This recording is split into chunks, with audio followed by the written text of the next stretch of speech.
Curve के ऊपर और उसके अंदर भी, और कर्व हमारे पास क्या है, सिंपल एंड क्लोज कर्व है।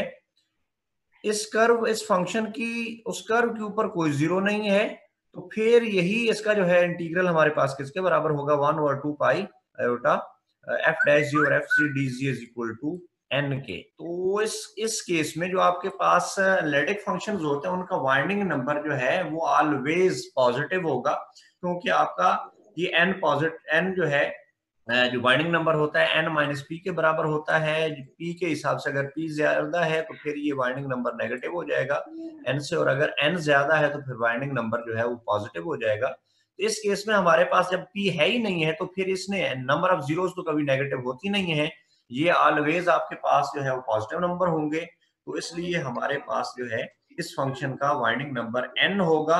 n हम कैसे फाइंड करेंगे, उस फंक्शन जीरोस फाइंड कर लेंगे तो हमें उसका बाइंडिंग नंबर मिल जाएगा। और अगर इस इंटीग्रल को सॉल्व करना है तो हमें जस्ट उस फंक्शन की जीरोस फाइंड करके इस पूरा इंटीग्रल हमारे पास इसकी जीरो के बराबर होगा। हमें कुछ भी करने की जरूरत नहीं है, जस्ट उस फंक्शन की नंबर ऑफ जीरोस फाइंड करनी है काउंटिंग मल्टीप्लिसिटी। एग्जांपल में मैं जाता हूं, एग्जांपल में देखते हैं कि ये फंक्शन हमने लिया है f g is equal to g plus 1 into z plus 7 power 5 z minus iota और square z square minus 2z plus 2 4, ये हमारे पास फंक्शन है। इस फंक्शन का हम जो है एक तो वाइंडिंग नंबर फाइंड करना चाह रहे हैं कि इसका वाइंडिंग नंबर क्या होगा, या दूसरे लफ्जों में हम इस इंटीग्रल को सॉल्व करना चाह रहे हैं कि ये इंटीग्रल किसके बराबर होगा, 1/2 pi around the curve C F dash जी और एफ जी डी। तो हमें इसको सॉल्व नहीं करना है कि आप इस तरह करें कि एफ डैश जी इसका डेरिवेटिव लें, और इसका डेरिवेटिव को आसान नहीं होगा, बहुत लेंथी डेरिवेटिव होगा, और नीचे आप फंक्शन रखेंगे। फिर इसको सिंप्लीफाई करने के बाद जो है सिंप्लीफाई करने के बाद आप फिर जो है वो काम करें, सिंप्लीफाई सर करने के बाकी लोगों को एडमिट कर दें, वेट कर रहे हैं। I have admitted them already. तो ये होगा, हमें इसका ये नहीं करना पड़ेगा, मैं बात को कंटिन्यू करता हूं, इसका एफ डेरिवेटिव नहीं लेना पड़ेगा कि आप इसको डेरिवेटिव को कंप्लीट करें और फिर उसको एफ से डिवाइड करें, फिर कुछ एक्सलेशन करें और अल्टीमेटली आपके पास कुछ जो है वो चीज बच जाए, और फिर उस पर आप काशी थ्योरम लगाएं, काशी डेरिवेटिव थ्योरम लगाएं। ये जो है ये इसकी जरूरत नहीं है।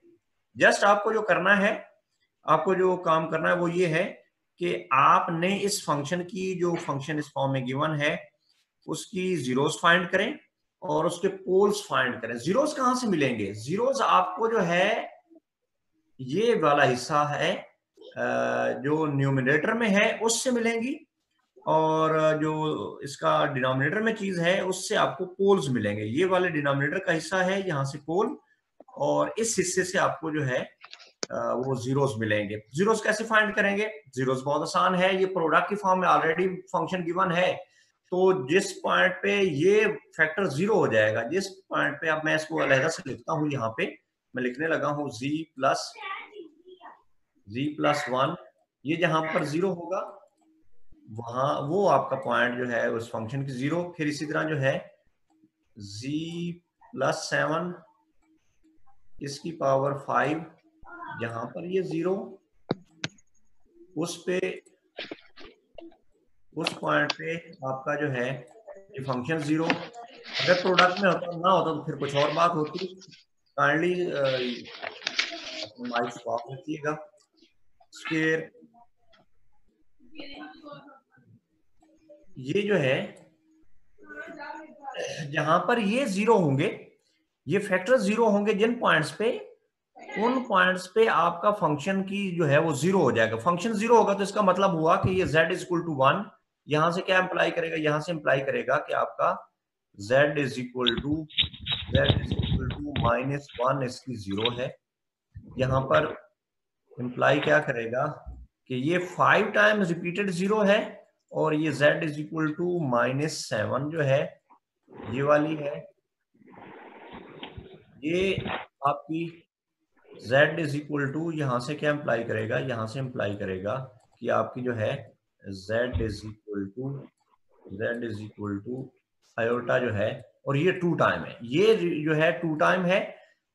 तीन फैक्टर्स में जीरोस थी। पहले वाला फैक्टर z प्लस ये वाला फैक्टर, फिर ये वाला फैक्टर, फिर अगला जो है z माइनस आयोटा स्क्वायर वाला फैक्टर, तो ये तीनों फैक्टर को मैंने अलग अलग कर लिया। पहले वाला फैक्टर से था, ये दूसरे वाला फैक्टर, ये तीसरे वाला फैक्टर। पहले फैक्टर में जो जीरो है z इक्वल टू माइनस, अब हमें कर्व को देखना है कि हमारी कर्व कैसी है। हमारी कर्व जो है वो इस फॉर्म में है, किस फॉर्म में, ये इसका z mod is equal to 2 है। इसकी मैंने ये कर्व बनाई है। आपके पास जो है एक सर्कल बनेगा जिसका सेंटर जो है वो ओरिजिन होगा, और क्या होगा, इसके एंड पॉइंट्स जो हैं यहाँ पर 0 2, इसका एंड पॉइंट ये 2 0, यहाँ पे एंड पॉइंट -2 0, और ये 0 -2। तो इस जो एक्स एक्सेस के जो पॉइंट्स है वो मैंने आपको जो है वो यहाँ पे शो कर दिए। हमें देखना है कि जो पहली जीरो है क्या इस कर्व के अंदर है या नहीं है। तो सिंपल है, ये z इक्वल टू -1 इसी जगह पे मौजूद है, इस जगह पे, और ये कर्व के अंदर है। तो इसका मतलब हुआ कि ये इसके अंदर है, ये हमारे पास जीरो, हम इसको कंसिडर करेंगे। अगली जो जीरो है z इक्वल टू -7, ये इस कर्व के अंदर नहीं है। z इक्वल टू -7 कहीं अगर मैं इसी लाइन को जो है नेगेटिव रियल एक्सिस को ले जाऊं कहीं आगे, मैं थोड़ा सा इसको नीचे लेके जाता हूं, तो यहाँ पे कहीं जो है ये पॉइंट आएगा, इस जगह पे आपकी ये जीरो होगी। तो ये इसकी जीरो, ये बाहर है, ये हमारे काम की नहीं है, ये बाहर है, तो इसको हमने काउंट नहीं करना है। बेशक इसकी मल्टीप्लिसिटी 5 है, लेकिन ये इससे बाहर है, तो हम इसको काउंट नहीं करेंगे। अगली जो जीरो है, तो ये फैक्टर जो है इसका कोई रोल नहीं होगा, z प्लस 7 पावर 5, इसका इस फैक्टर का कोई रोल नहीं है। इसी तरह z माइनस, हाँ, इस फैक्टर का रोल हो सकता है अगर हम इस कर्व को बढ़ाएं, इस कर्व को और कुछ कर्व करें, तो फिर इसका रोल होगा। लेकिन इस कर्व में जो z मॉड इक्वल टू 2 है, इसमें इसका कोई रोल नहीं होगा। अगर मैं इसी z मॉड इक्वल टू 7 कर दूं या 8 कर दूं, तो फिर इसका रोल हो जाएगा, ये फिर कर्व के अंदर आ जाएगा और फिर इसका कंट्रीब्यूशन होगा। अभी ये सीसी का कोई कंट्रीब्यूशन नहीं है। तो यहां से तीन फैक्टर जो न्यूमिनेटर में थे वहां से हमें जीरोस मिल रही थी। तो पहली जीरो हमारे पास एक तो -1, फिर 1 हमारे पास जीरो हो गई, फिर दो जीरो से z equal to iota. z equal to iota कहाँ पे आई, वो ये पॉइंट है, ये भी कर्व के अंदर है, तो ये भी, इसको भी हम काउंट करेंगे, ये भी हमारे पास जो है मुफीद चीज है। तो हमारे पास दो जीरोस ये, क्योंकि मल्टीप्लिसिटी इसकी 2 है, तो हम इसको 2 जीरोस कैलकुलेट करेंगे। रिपीटेड है ये आयोटा, आयोटा जो है दो दफा आयोटा की तरफ आई है, दो जीरोस ये, एक जीरो ये, तो टोटल नंबर ऑफ जीरोस ये में लिखा है। Now it is clear that f has simple zero at z is equal to -1। Simple zero से मुराद है कि एक ही जीरो है यहाँ पे। Zero of order 2 at z is equal to iota, z is equal to iota, z is equal to iota पे जो है दो जीरोस हैं, यानी दो मल्टीप्लिसिटी इसकी है। And zeros of order 5 at z is equal to -7। -7 के ऊपर 5 ऑर्डर की हमारे पास जीरो है, लेकिन ये हमारे काम की नहीं है। But these zeros are not in C, ये सी के अंदर नहीं, जो आखिरी जीरो है ये सी के अंदर नहीं है, तो इस वजह से हम इसको कंसीडर नहीं कर रहे हैं। Thus the number of zeros of f inside c. अब इनसाइड सी हमारे पास कितनी जीरोस हो गई, हमारे पास जीरोस जो है इनसाइड सी वो कितनी हो गई, वो हमारे पास 1 + 2 = 3। तो नंबर ऑफ जीरोस 3। अब हम पोल्स को देखते हैं। पोल्स का हिस्सा जो है वो नीचे वाला है, नीचे जहां पर आपका फंक्शन अनडिफाइंड हो रहा है, मतलब जो है आपका जहां पर z² - 2z + 2 ये वाला फैक्टर जहां पे जीरो होगा, वो पॉइंट्स इस फंक्शन के पोल होंगे। नीचे जीरो आई, नीचे जीरो आई, तो जो है समथिंग ओवर जीरो जो है आपके पास अनडिफाइंड। तो ये जहां पर फंक्शन आपका अनडिफाइंड होगा, वहां पर आपका जो है फंक्शन एनालिटिक भी नहीं रहेगा। तो ये हमारे पास कौन से पॉइंट्स बनेंगे, ये पोल्स बनेंगे। इसी तरह z प्लस आयोटा इसकी पावर 8, इस वाले हिस्से से भी हमें जोन से भी पॉइंट्स मिलेंगे, उसको कंसीडर करेंगे कि वो क्या है, क्या कर्व के अंदर है या नहीं है। z - 5 आयोटा की पावर 8 जो है, यहां से जो हमें मिलेंगे वो भी, उसको भी हम देखेंगे कि वो क्या चीज बनती है। अब देख लेते हैं पहले वाला हिस्सा, जो ये वाला हिस्सा है, इसको देखते हैं। z² - 2z + 2 is equal to z - 1² + 1 = 0। इसको मैंने थोड़ा सा फैक्टर कर लिया है, और फैक्टर करने के बाद यहां से आपको उसको सिंप्लीफाई करेंगे, तो आपके पास क्या आएगा, z is equal to 1 ± iota. ये आपके पास जीरोस आएंगी, दो हैं यहाँ पे, एक तो 1 प्लस आयोटा और दूसरी क्या है। दूसरे लफ्जों में आप कह सकते हैं कि ये जो z² है, z² - 2z + 2 इसका स्क्वायर, इसको हम क्या लिख सकते हैं, इज इक्वल टू हम लिख सकते हैं इनटू जी माइनस 1 माइनस आयोटा। अब अगर इसकी पावर 2 है, 2 नहीं 4 है यहाँ पे, तो इसकी पावर भी हमारे पास ये भी 4 बनेगी, ये भी 4 बनेगी। अब चेक करना है कि ये 1 प्लस आयोटा है ये वाली, और 1 माइनस आयोटा, ये दोनों की दोनों क्या इस कर्व के अंदर है या नहीं, वो चेक कर लेते हैं। वो सिंपल है, आप इसका मॉड ले लें। ये जो पॉइंट है z, इस पॉइंट का आप z mod is equal to कौन सी है भला, 1 प्लस माइनस आयोटा, इसका आप क्या लें, मॉड लें। तो मॉड से क्या बनेगा, ये हमारे पास 2 स्क्वायर रूट का ये बन जाएगा। देखें आपकी जो कर्व है, आपकी कर्व ये 0 से इसका डिस्टेंस 2 है, ये डिस्टेंस 2 है। रेडियस इस कर्व का जो है हमारे पास सर्कल है, इसका रेडियस 2 है। तो ये 2 स्क्वायर रूट है, डेफिनेटली इसका ये 2 स्क्वायर रूट से तो छोटा ही होगा ना। इसकी वैल्यू होती है 1.41 समथिंग, 4142 लाइक दैट। तो इसका रेडियस, इसका जैसे पॉइंट्स हैं, ये जो आपके पॉइंट्स हैं, इनका ओरिजिन से डिस्टेंस 2 स्क्वायर रूट है, जबकि हमारी जो बड़ी कर्व है उसका डिस्टेंस 2 है। तो डेफिनेटली ये दोनों की दोनों जो जीरोज हैं ये इस कर्व के अंदर आएंगी। एक कहीं यहाँ पर होगी 1 प्लस आयोटा, यहाँ पे कहीं होगी, और दूसरी जो है वो कहाँ पे होगी, यहाँ पर किसी सॉरी यहाँ पे किसी पॉइंट पे होगी। ये जो है पॉइंट्स बनेंगे, ये कर्व के अंदर है, तो इनको हम कैलकुलेट करेंगे, दोनों की दोनों को कैलकुलेट करेंगे।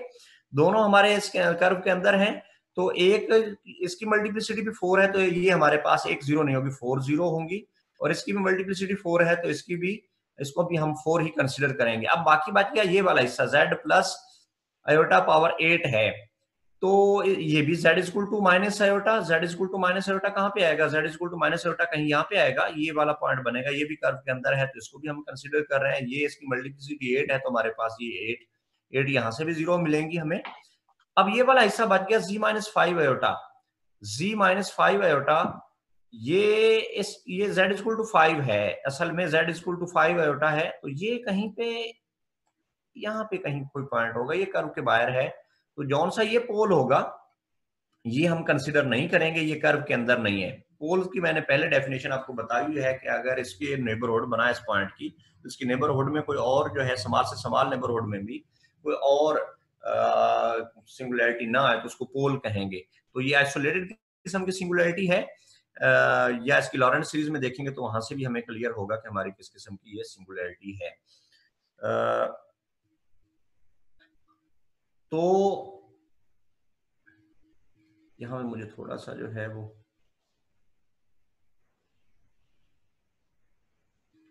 छोटा सा काम करना है, फोटो लेना भूल गया था।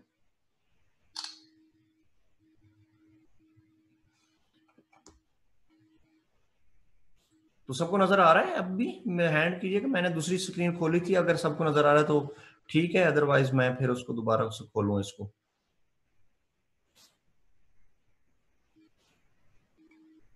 सबको नजर आ रहा है? Please confirm me please. Yes sir. Okay okay. तो ये जो है इस पार्ट का ये वाला रेलेवेंट है। हाँ, कर्व अगर z mod is equal to 5 हो जाती या 6 हो जाती तो फिर इसका कुछ ना कुछ कंट्रीब्यूशन हो जाना था। अब इसका कोई कंट्रीब्यूशन ना, इस हिस्से का कोई कंट्रीब्यूशन है ना, z प्लस 7 पावर 5 वाले का कंट्रीब्यूशन है, ये दोनों का कोई कंट्रीब्यूशन है। बाकी जिनका कंट्रीब्यूशन है उसको हमने कैलकुलेट कर लिया है। तो टोटल हमारे पास पोल्स जो आ गए वो 4 प्लस 8, और ये इसको टोटल करेंगे तो हमारे पास 16 पोल्स। नंबर ऑफ जीरोस हमारे पास 3 थी, तो उसमें वैल्यूज में पुट करेंगे तो 1 और 2 पाई इस साइड पे ले आए, उस साइड पे रखें, आपकी मर्जी है। अगर आपने इस इंटीग्रल को सॉल्व करना है तो 2 पाई n माइनस, तो माइनस 26 पाई आयोटा इसका जवाब आएगा हमारे पास। ये आपके पास क्या थी, 3 माइनस 16 तो जो था वो क्या बन गया, ये 13 ये आई। तो अब इसका वाइंडिंग नंबर क्या होगा, वाइंडिंग नंबर इसका -13 होगा। इस फंक्शन का अगर हम वाइंडिंग नंबर देखें तो इस फंक्शन का वाइंडिंग नंबर हमारे पास -13। वजह है क्या, क्योंकि इसके नंबर ऑफ पोल्स ज्यादा हैं, नंबर ऑफ जीरोस कम है, तो यही फंक्शन 13 टाइम्स उसको जो है वाइंड करेगा, ओरिजिन को ये फंक्शन 13 टाइम्स क्लॉकवाइज डायरेक्शन से वाइंड करेगा, इस वजह से इसका वाइंडिंग नंबर -13 होगा। तो आपको जो है अगर वाइंडिंग नंबर फाइंड करना है आसानी से आप फाइंड कर सकेंगे, उसके नंबर ऑफ जीरोस फाइंड कर ले, उसके नंबर ऑफ पोल्स फाइंड करना, और इसी वाइंडिंग नंबर से आप इस इंटीग्रल को भी सॉल्व कर सकते हैं, ये वाला जो इंटीग्रल है इसको भी सॉल्व कर सकते हैं। कोई आपका क्वेश्चन? अब अगली एग्जांपल पे जाते हैं। अगली एग्जांपल में क्या है आपके पास, इसको देखना चाह रहे हैं, इस इंटीग्रल को सॉल्व करना चाह रहे हैं। इस इंटीग्रल को आप किसी और मेथड से भी सॉल्व कर सकते हैं, बाय कॉशी इंटीग्रल से भी सॉल्व कर सकते हैं, और फिर क्या कर सकते हैं आप, अगर आपको कहा जाए कि आपने आर्गुमेंट प्रिंसिपल से सॉल्व करना है तो आर्गुमेंट प्रिंसिपल से सॉल्व करने की कोशिश करते हैं। आर्गुमेंट प्रिंसिपल से क्या होना चाहिए, हमें इसकी ये फॉर्म बनानी है। इसकी कौन सी फॉर्म बनानी है, अगर आपने इंटीग्रल सॉल्व करना है तो इसकी ये फॉर्म बनानी होगी, सी एफ डैश जी ओवर एफ जी जी। बोले आप फजीला।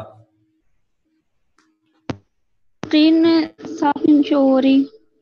जी बेटा। सर स्क्रीन नहीं साफ क्लियर नहीं नजर आ रहा। बाकियों को आ रहा है बच्चा, आपने स्क्रीन देखें, बाकियों को आ रहा है, जरा हमसे पूछे। कोई और सवाल इसका बताइएगा बच्चे सारे कि क्या आपको शो हो रहा है बाकी लोगों को स्क्रीन? ये 2120 जो है, सदब बेटा बताइएगा आपको नजर आ रहा है, स्क्रीन शो हो रही है? ठीक, हमें बिल्कुल क्लियर नजर आ रहा है। जी हमें बिल्कुल क्लियर नजर आ रहा है। हाँ, तो इसको कहें कि या तो ऐनक लगवाए या अपना जो है सिस्टम को ठीक करें। हाँ बेटा फजीला, आपके सिस्टम में प्रॉब्लम है। ओके बच्चा बोले, बेटा हैंड रेज किया हुआ है आपने, बोले बच्चा।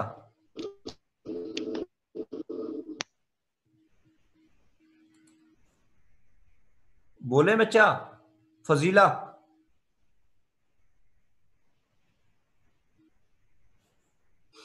चले, तो ये हमारे पास, इसको हम कैलकुलेट करना चाह रहे थे, हमें ये फॉर्म बनानी है, एफ जी जी डी जी ये बनानी है, तब हम, और यहां से अगर ये बन गई, ये वाली फॉर्म बन गई, तो फिर जो ये वाला फंक्शन एफ सी है इसकी हमें जीरोस फाइंड कर लेनी है। जीरोस फाइंड कर लेनी है तो अगली काम आसान हो जाएगा, जीरोस फाइंड करके अगला हम काम आसानी से कर सकते हैं। तो सबसे पहले जो है इसको, ये फॉर्म लिखने के लिए हम क्या करना पड़ेगा, हमारे पास ये यहाँ पे लिखा है मैंने, ये एफ डैश सी है, नीचे ये नहीं है, f dash c over f c d g is equal to 2 pi n minus p के बराबर होता है, इसके बराबर है। तो फिर हमें इस फंक्शन को इस फॉर्म में लिखने के लिए क्या करना पड़ेगा, z प्लस आयोटा और ओवर जी स्क्वायर प्लस 2 आयोटा जी माइनस 4 डी जी किसके बराबर होगा, मैंने 2 से मल्टीप्लाई किया, 2 से डिवाइड कर दिया, 1/2 लिखा है यहाँ पे, 1/2 साथ ये यहाँ पे 2z आ गया, 2z प्लस 2 आयोटा और नीचे वही वाला फंक्शन जो पहले। अब देखें ये नीचे वाले का ऊपर डेरिवेटिव मौजूद है, तो हम इसको लिख सकते हैं 1/2 around the curve C F dash जी और एफ सी डी जी के, और एफ सी हमारे पास क्या बनेगा, ये वाला बनेगा। इसको हम ऐसा भी लिख सकते हैं। अब ये वो वाली फॉर्म बन गई जो हमें रिक्वायर थी। हमें अब इस एफ जी की जीरोस फाइंड करनी है, इसका पोल कोई नहीं है। पोल क्यों नहीं है, क्योंकि ये पोलिनोमियल है, पोलिनोमियल जो होती है उसका कोई भी पोल नहीं होता है, तो हमें जो है पोल फाइंड करने की है ही नहीं है, सिवाय इन्फिनिटी के। इन्फिनिटी जो है जस्ट एक इसका, वो इसकी सिंगुलैरिटी है, एक ही सिंगुलैरिटी इन्फिनिटी है, बाकी इसका जो है, क्योंकि इन्फिनिटी हम शामिल भी नहीं कर रहे हैं उसमें सिस्टम में, तो इसके जीरोज होंगे। और एक और बात साथ आपको कहना चाहूंगा कि ये हमारे पास पोलिनोमियल, जितनी डिग्री की पोलिनोमियल होगी उतने उसके मैक्सिमम रूट्स होंगे, तो इसके मैक्सिमम 2 रूट्स हो सकते हैं। हाँ, एक अलग बात है कि क्या रूट्स इस कर्व के अंदर हैं या नहीं है, ये हमें देखने वाला काम करना। तो पहले रूट्स फाइंड कर लें कौन कौन से होंगे, इसी को थोड़ा सॉल्व करें, तो हमारे पास z plus iota square minus 3 बनता है, और इसको और मजीद सॉल्व करें तो हमारे पास जो है ये वाली फॉर्म बनती है plus minus 3 square root minus iota के। ये क्या इस कर्व के अंदर है या नहीं है, कर्व हमारे पास क्या थी, z plus 1 plus iota is equal to 2, और ये इसको करें जरा देखें तो ये क्या बनता है, ये हमारे पास बनता है z माइनस -1 माइनस आयोटा और -1 और -1 और -1 कौन सा होगा, ये पॉइंट बनेगा, ये वाला पॉइंट मैंने जो है लिखा है, और इसका रेडियस क्या होगा, रेडियस इसका 2 होगा। तो -1 इसका ये डिस्टेंस ऑलवेज क्या रहेगा, ये ओरिजिन से इसका डिस्टेंस ऑलवेज 2 स्क्वायर रूट रहेगा, तो ये ओरिजिन से दूसरी साइड पे भी जाएगा, कहां पर, ये इसको क्रॉस करेगा, और ये इसकी हमारे पास क्या बन गई, ये कर्व बन गई।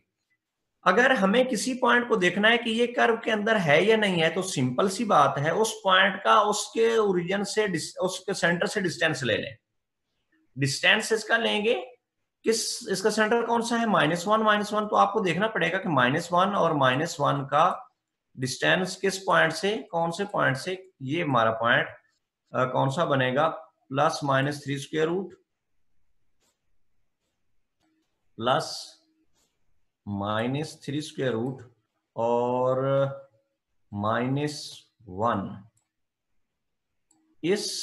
इनका आपस में डिस्टेंस देखिएगा। अगर ये डिस्टेंस 2 से छोटा है तो फिर डेफिनेटली ये पॉइंट इस कर्व के अंदर आएगा, और अगर ये डिस्टेंस 2 से बड़ा है तो फिर ये पॉइंट कौन से वाला, ये वाला पॉइंट जो कि 2 है असल में, ये कर्व के बाहर आएंगे। आप इसको चेक करें, चेक करके देखें क्या बनता है, चेक कर लें, अभी चेक कर लें, चलें कोशिश करें बच्चे कि क्या बनता है, कोई समवन चेक करे और मुझे बताए कि ये क्या बन रहा है यहाँ पे, या मैं ही कोशिश करूं, मैं कोशिश करता हूं।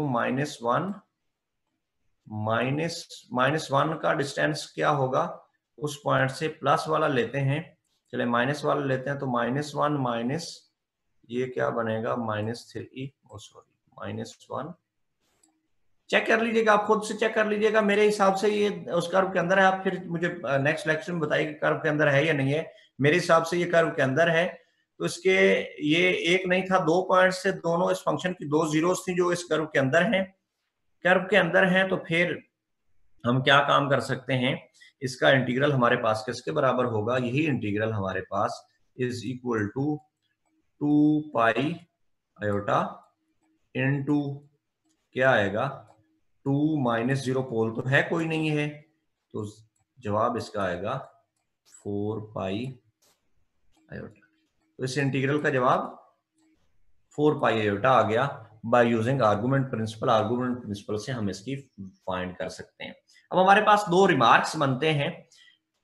रिमार्क कौन कौन से हैं, पहला वाला रिमार्क्स जो है ये मैंने लिखा है,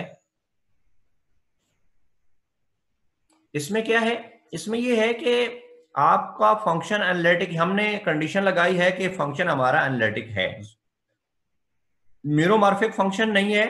एनालिटिक फंक्शन है तो इसकी 2 पॉसिबिलिटीज, या तो इसकी जीरोज होगी या इसकी कोई जीरो कर्व के अंदर नहीं होगी। पोल का सवाल ही पैदा नहीं होता, पोल है ही नहीं है।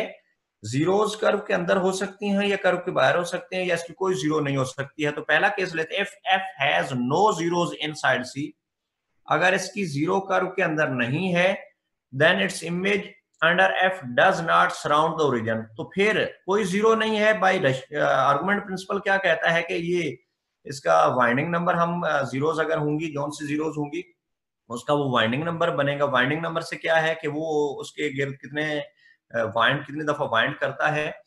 तो इस केस में अगर कोई जीरो नहीं है तो उसका winding number zero, winding number zero है तो फिर ये कर्व इस फंक्शन की उस जीरो को वाइंड नहीं करेगी। अगर ये जीरो लिया है हमने तो इसको वाइंड नहीं करेगी, ये बाहरी चक्कर लगाती रहेगी। जैसे then its image under f does not surround the origin, इस ओरिजिन को सराउंड नहीं करेगी। Therefore, argument f returns to its original value as fc transfers the contour c. जैसे जैसे c के ऊपर हम मूव करेंगे, आपका फंक्शन जो है ये वैल्यूज लेगा और वैल्यूज लेके फिर वापस उसी पॉइंट पे आ जाएगा और इसमें कोई चेंज नहीं आएगी। ये जहां से हम स्टार्ट किया था वहां पर इसका आर्गुमेंट आ जाएगा और आर्गुमेंट चेंज एंड आर्गुमेंट हमारे पास क्या आएगा। अगर ये इसके गिर चक्कर लगा था तो फिर ये 2 पाई होना था या 4 पाई होना था या 6 पाई होना था।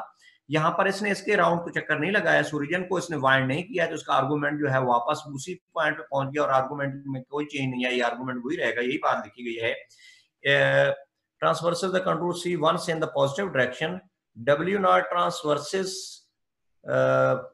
an integer number of terms in positive or negative direction. However, the number does not change as z travels once or several times along c.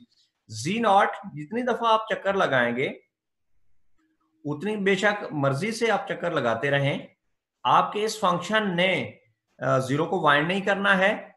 Zero को वाइंड नहीं करना है तो फिर क्या होगा, ये इसके बाहर ही चक्कर लगाता रहेगा, इंक्रीजेस। अब ये मैक्सिमम यहां से, अगर हमने यहां से स्टार्ट लिया था, इसकी मैक्सिमम वैल्यू कहीं इंक्रीज करेगी, फिर डिक्रीज करेगी, डिक्रीज करके फिर वापस उसी पॉइंट पहुंच जाएगी। तो यही बात लिखी है, increases to argument z then it decreases and when w naught returns to its initial position, वापस उसी पोजीशन पे आएगा।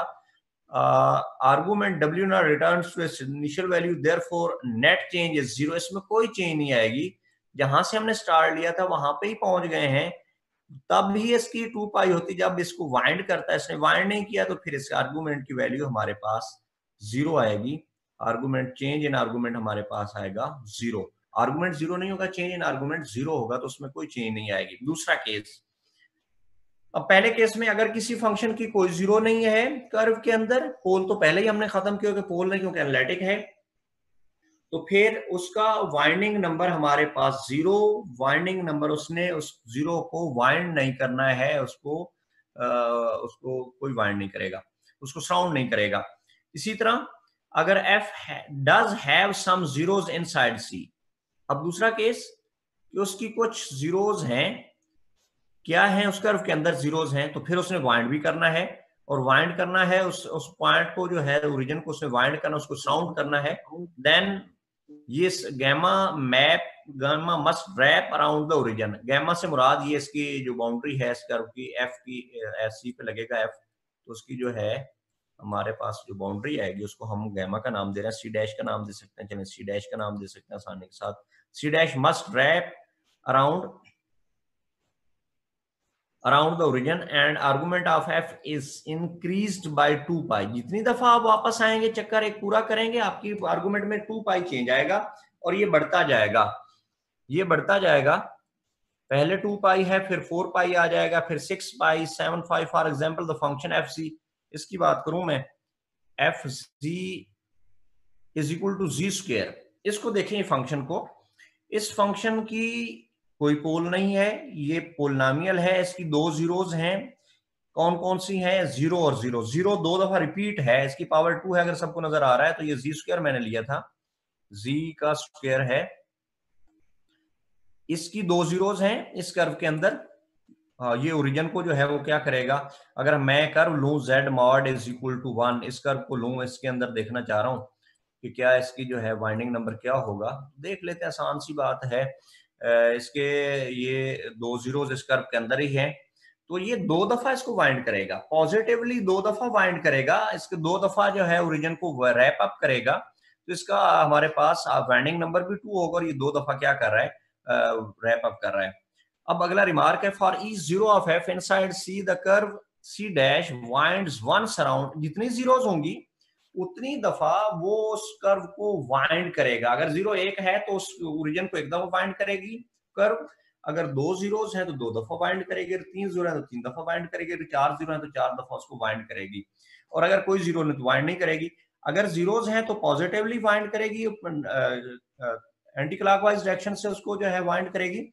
और अगर पोल्स हैं, अगली बात लिखिए, for each zero of f inside c the curve c dash winds once around the origin in the positive sense, and for each pole of f inside c, अगर पोल होगा तो the curve c dash winds once around the origin in the negative sense। अगर पोल होगा तो negative sense को उसको wind करेगी, और अगर इसका जीरो है तो वो पॉजिटिव सेंस से उसको वाइंड करेगी। तो दो दफा जो है, अगर दोनों ही एक दूसरे को निग्लेक्ट कर देती हैं तो फिर वाइंडिंग नंबर जीरो, कोई वो फंक्शन उसको वाइंड नहीं करेगा।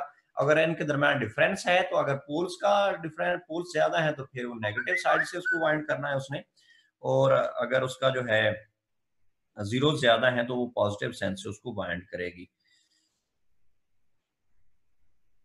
अब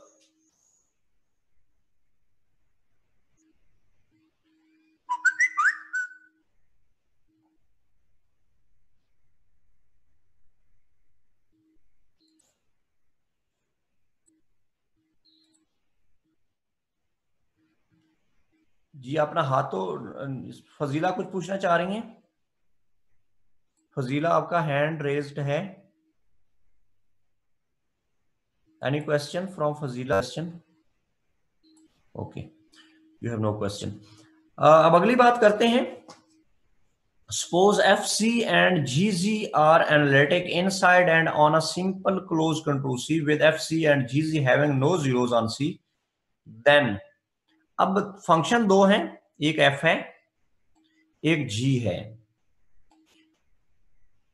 ये एनालिटिक फंक्शन है कहां पर? इनसाइड एंड ऑन कर्व हमारी सिंपल एंड क्लोज्ड है। इस कर्व के ऊपर भी ये फंक्शन आपका क्या है? एनालिटिक है, और उस कर्व के अंदर भी एनालिटिक है, और इस फंक्शन की कर्व के ऊपर कोई जीरो नहीं है। We have no zero on c. Curve के ऊपर कोई जीरो नहीं है। हाँ, कर्व के अंदर जीरोज हो सकती हैं। तीन बातें बेटा इसमें हैं। एक पहली बात है कि आपका फंक्शन कर्व के ऊपर और उसके अंदर एनालिटिक है। दूसरी बात कि इसकी जीरोज जो हैं वो बाउंड्री के ऊपर नहीं है, हाँ उसके अंदर हो सकती हैं। तो फिर बात क्या कही गई है? दोनों फंक्शन की जो प्रोडक्ट है उनकी change in argument around C, product of these two functions, और उनका change in argument around C बराबर होगा किसके? Change in argument of F around C plus change in argument of G around C. आप अलहदा से चेंज इन आर्गुमेंट कर लें या उनके प्रोडक्ट का आर्गुमेंट करें, तो फिर उनका आर्गुमेंट क्या होगा? वो सेम होगा। आप इसको अप्लाई भी कर सकते हैं, उसके किसी इंटीग्रेशन पे भी अप्लाई कर सकते हैं कि अगर आपके पास प्रोडक्ट में है कोई फंक्शन और आपकी जीरोस फाइंड करना मुश्किल हो रहा है प्रोडक्ट की फॉर्म में, तो आप उसको अलहदा से भी कर सकते हैं। तो अब हम करते हैं, सपोज करते हैं कि F C and G C has n1 and n2 zeros. Function analytic था, तो इस कर्व के अंदर इनसाइड सी की बात कही जा रही है, उसके ऊपर की बात नहीं कही जा रही है। उस फंक्शन एफ की भी कुछ ना कुछ जीरोस होंगी, मे बी जीरो हो, कोई भी जीरो ना हो, मे बी कुछ हो, तो उनका नाम हमने n1 रख दिया। और जीजी के हमारे पास जीरोस जो हैं उनको हमने n2 का नाम रख दिया। तो दोनों फंक्शंस की जीरोस हमारे पास आ गई, नेमली n1 और n2। अब भाई आर्गुमेंट प्रिंसिपल क्या कहता है? आर्गुमेंट प्रिंसिपल ये कहता है कि 1 और 2 पाई से आप क्या करें? डिवाइड करें, तो change in argument of F around C किसके बराबर होगा? उसके नंबर ऑफ जीरोस के बराबर होगा। तो ये जो है बाय आर्गुमेंट प्रिंसिपल हम ये कह सकते हैं कि ये वाला फैक्टर हमारे पास किसके बराबर आ गया? n1 के बराबर आ गया। और इसी तरह ये वाला फैक्टर हमारे पास किसके बराबर आ गया? n2 के बराबर आ गया। तो ये फैक्टर दोनों के दोनों हमारे पास n1 ये वाला फैक्टर और ये n2 के बराबर आ गया। जी आमना इकबाल कुछ पूछना चाह रही हैं? जी बेटा बोले। आमना इकबाल, आमना इकबाल।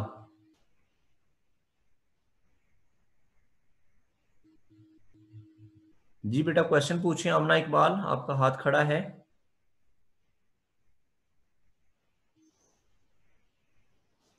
कोई और बच्चा सुन रहा है तो इसको कहिएगा कि ये कुछ पूछना चाह रही तो पूछ ले। एनी क्वेश्चन फ्रॉम आमना इकबाल? सलमान वारिस साहब जरा गाइड कीजिएगा। सर जी बेटा। एनालिटिक्स है, उसमें नंबर ऑफ जीरोस लाजमी तौर पर होती हैं? बेटा जरूरी नहीं है उसकी नंबर ऑफ जीरोस हो, उसकी जीरोस हो सकता है जो कांस्टेंट फंक्शंस हैं वो भी हमारे पास क्या है? एनालिटिक तो हैं, लेकिन उसकी कोई जीरो नहीं है। इसी तरह जो है हम अगर फंक्शन इसी की बात करें z² - 3 की बात करें, तो इसकी अगर हम कर्व लें z mod = 1, तो इसमें भी इसकी कोई जीरो नहीं होगी। तो पॉसिबिलिटीज है कि उसकी जीरोस हो, पॉसिबिलिटीज है कि उसकी जीरो कोई भी ना हो। तो दोनों पॉसिबिलिटीज हैं। अगर है हम दोनों केसेस को लेके चल रहे हैं, कौन कौन से वाले को कि उसकी जीरोस होंगी, अगर नहीं है तो फिर वो n1 की जगह पे जीरो आ जाएगा। क्लियर है? क्लियर है? आपका स्पीकर अपना जो है वो आपकी बेटा क्लियर है आमना? लेकिन फंक्शन हमारे पास एनालिटिक है, लेकिन हमने उसकी नंबर ऑफ जीरोस n1 और n2 लेट तो की है। जी बेटा लेट की है। n1 का कहा है कि वो n1 जीरो भी तो हो सकता है, मैंने ये तो नहीं कहा कि n1 is not equal to zero है। ठीक है, मैंने ये बच्चा नहीं कहा कि वो उसका n1 जीरो नहीं है, मैंने ये बात कही नहीं है। मैं ये कह रहा हूं कि उसकी जीरोस हो सकती हैं और नहीं भी हो सकती हैं। तो अगर जीरो हो, उसकी जीरो कोई भी नहीं होगी, तो फिर 0 × 0 वो तो जीरो ही हो गया ना। ठीक है, आपने स्पीकर को बेटा खोलेंगे तो फिर आपकी मुझे समझ आएगी। आप तो आमना, ओके। तो इसकी यही बच्ची पूछ रही थी कि इसकी नंबर ऑफ जीरोस कितनी है। ये अगर जीरो है तो यही वाला फैक्टर, यही वाला नंबर क्या होगा, जीरो हो जाएगा।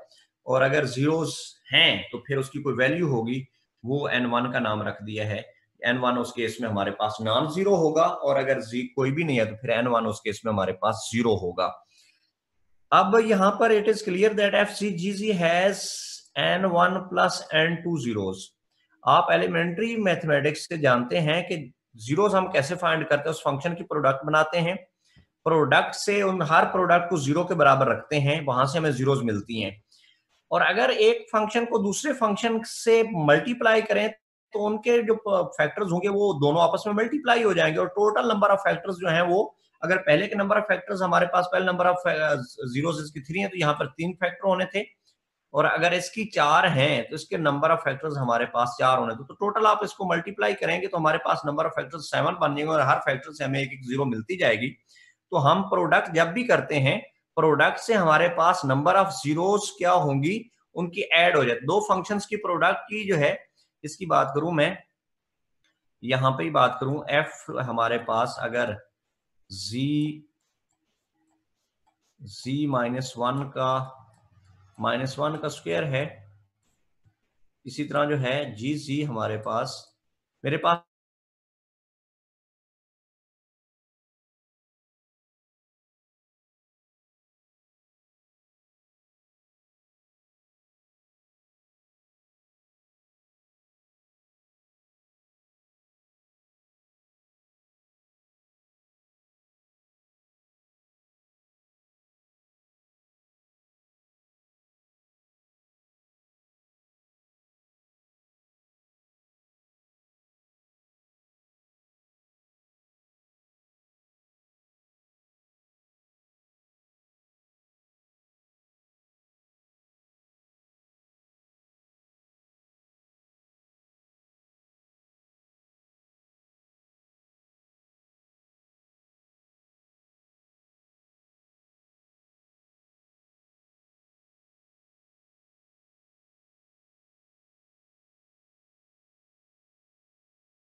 जी, तो यहाँ पे हम बात कर रहे थे कि हमारे पास जो है क्या चीज बन रही थी,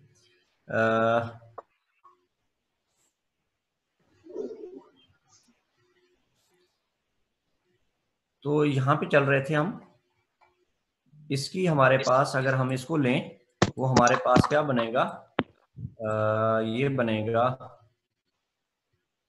z-3 है, इसकी पावर हम जो है वो 2 लेते हैं, ये 3 ले लेते हैं, तो क्या बनेगा हमारे पास, इसकी जीरोस हमारे पास 2, इसकी 3, और टोटल अगर आप प्रोडक्ट इसकी करेंगे f इंटू जी करेंगे तो इसकी प्रोडक्ट में हमारे पास क्या बनेगा, हमारे पास बनेगा z -1 स्क्वायर इंटू z-3 इसका क्यूब, तो टोटल नंबर ऑफ जीरोस 2 यहाँ, क्योंकि प्रोडक्ट है, अगर प्लस करते तो फिर जीरोस चेंज होनी थी, यहाँ पे आप प्रोडक्ट कर रहे हैं तो जितने प्रोडक्ट इसमें जिस फैक्टर में थी उतनी ही इस फैक्टर में होंगी।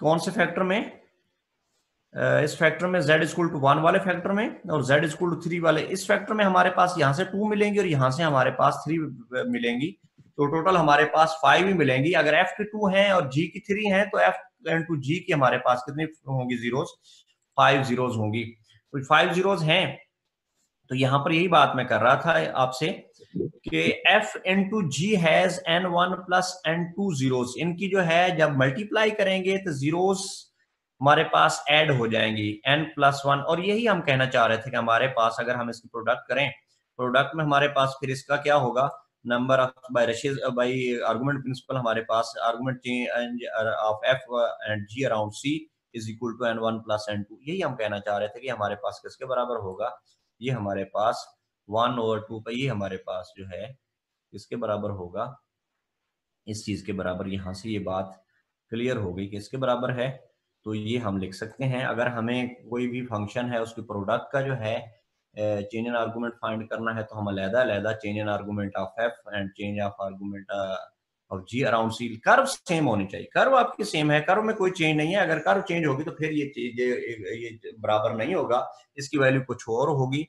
f के लिए आप कर्व कोई और ले लें, g के लिए कोई कर्व और ले लें, तो फिर ये मसला बनेगा, फिर आपका जो है नंबर ऑफ जीरोस ये चीज जो है वो सेम नहीं होगी। कोई क्वेश्चन आपने पूछना है तो क्वेश्चन पूछ सकते हैं आज के लेक्चर में, आज के लेक्चर में कोई क्वेश्चन आपका है तो बात करें। Any question from people? जी कोई क्वेश्चन?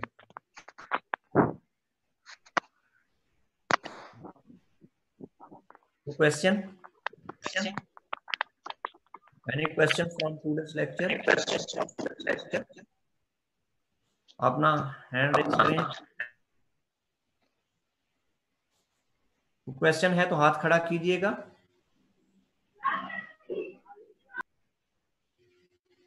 कोई क्वेश्चन है आपका तो बात करें, मैं आगे बढ़ूं नहीं तो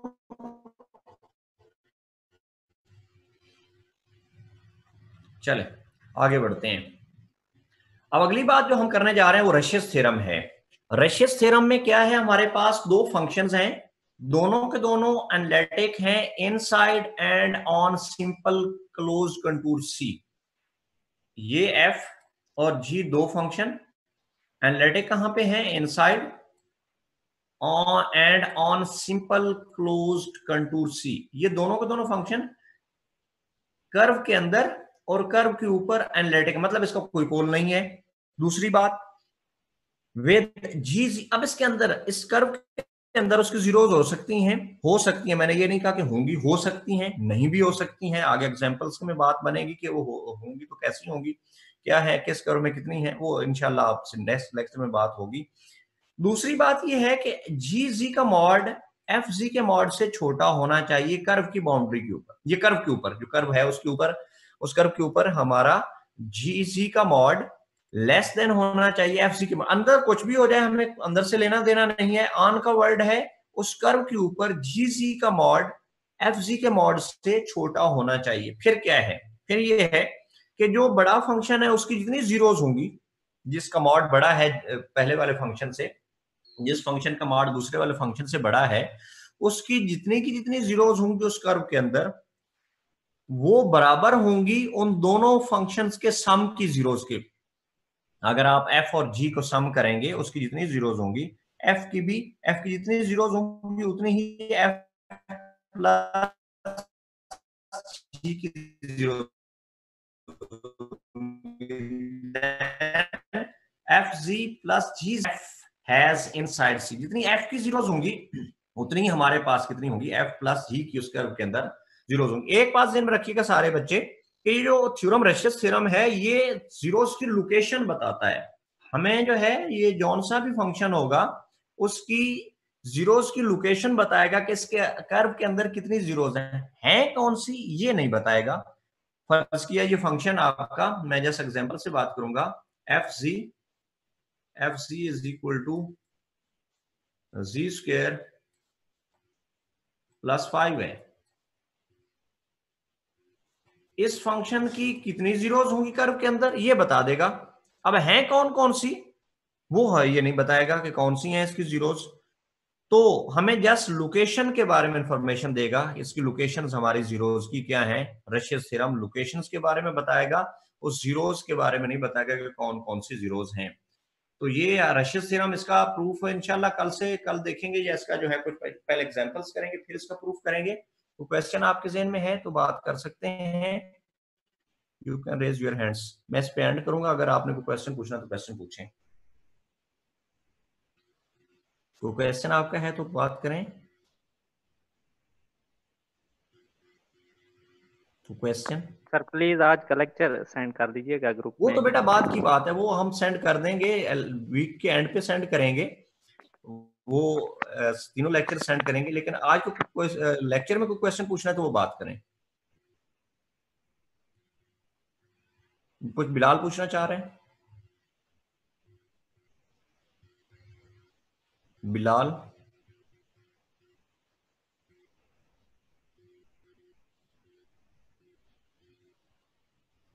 Bilal, you have any question? Bilal,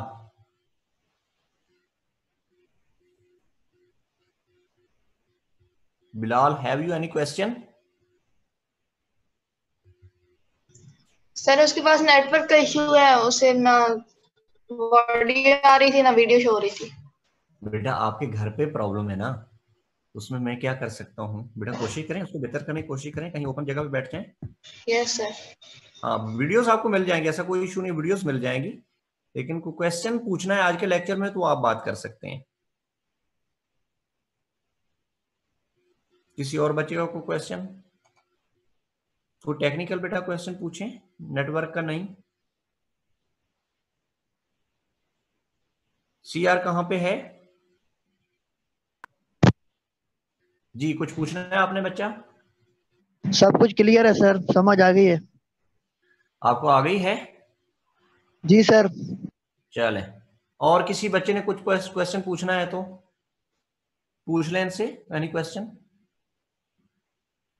मैं ये आखिरी 4-5 मिनट जो है क्वेश्चन के लिए रख रहा हूं, तो क्वेश्चन पूछना है तो आप जल्दी जल्दी पूछें, फिर आगे बढ़ेंगे।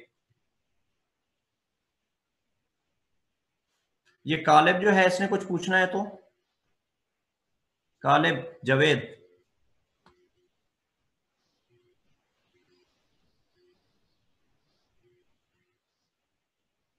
ये वैसे पूछें।